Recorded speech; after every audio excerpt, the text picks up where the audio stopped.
So this is as a parent, I'd also like to ask. Please provide us Okay. few tips on providing a balanced diet to my child. In child? Yes. Okay. So now, first thing is, if you want your child to be healthy and consuming all the adequate nutrition, make sure your child is eating the same food that you are eating. Okay. Okay. Provided you are eating healthy. Okay. That is very big. Okay. Provided the parents are eating healthy, they have to eat the same. Because I have seen in most of the households and even the patients who come to me that they are cooking separately for their child.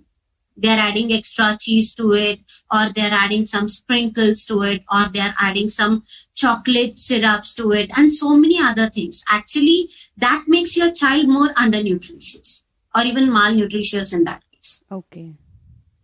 If you eat the same food that you are eating, or you can make it less spicy depending upon your dietary habits and all that. Cook a healthy meal and make sure everyone is eating the same thing.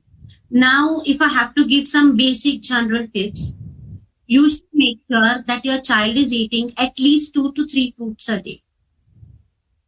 Or, at least 2 to 3 servings of fruits, and make sure they are different variety of fruits. Now, some people tell me my child likes to eat banana, so I give only banana. No. You should try to introduce different foods in the children. Once the child will say no, wait for 2 days, try again. Again, the child will say no, wait for 2 days, try again.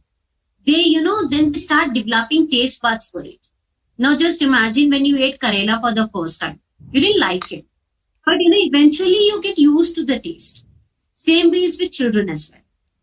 So 2 to 3 fruits was first part. Second thing is that they have to have vegetables in every meal, be it their breakfast, lunch, or dinner. They have to have vegetables in every meal. And fruits and vegetables are to be the one which are seasonal. Exotic fruits are in trend these days, but exotic fruits are the one that have come from a different country. They are exported. That is definitely taking huge amount of time. So, the country people who are exporting it, they are forced to pluck the fruits and vegetables before they are mature, then apply some chemicals and all on top of it so that they stay fresh for longer. And also, one thing that I want to emphasize is the nature is such that whatever fruits and vegetables are in season, okay, they are the ones which contain nutrients that your body needs in that season. For example, winters will have oranges and some berries as well. Monsoon have berries because oranges are rich in vitamin C. In winter, people are more prone to cold and cough, and oranges are rich in vitamin C. So you consume oranges, which is giving vitamin C to your body, is boosting your immunity. You will stay away from that cold, cough, and other flus. Same way, every vegetable has its own properties, its own nutrients for that season.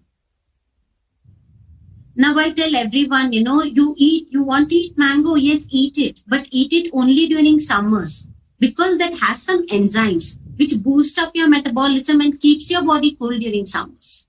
If you eat that during winters, that is not natural, that was kept somewhere and chemically ripened, which will harm your body. So stick to fruits and vegetables which are seasonal. So fruits and vegetables are the two parts when it comes to child's nutrition. Third thing is parents have to ensure that the children are hydrated enough.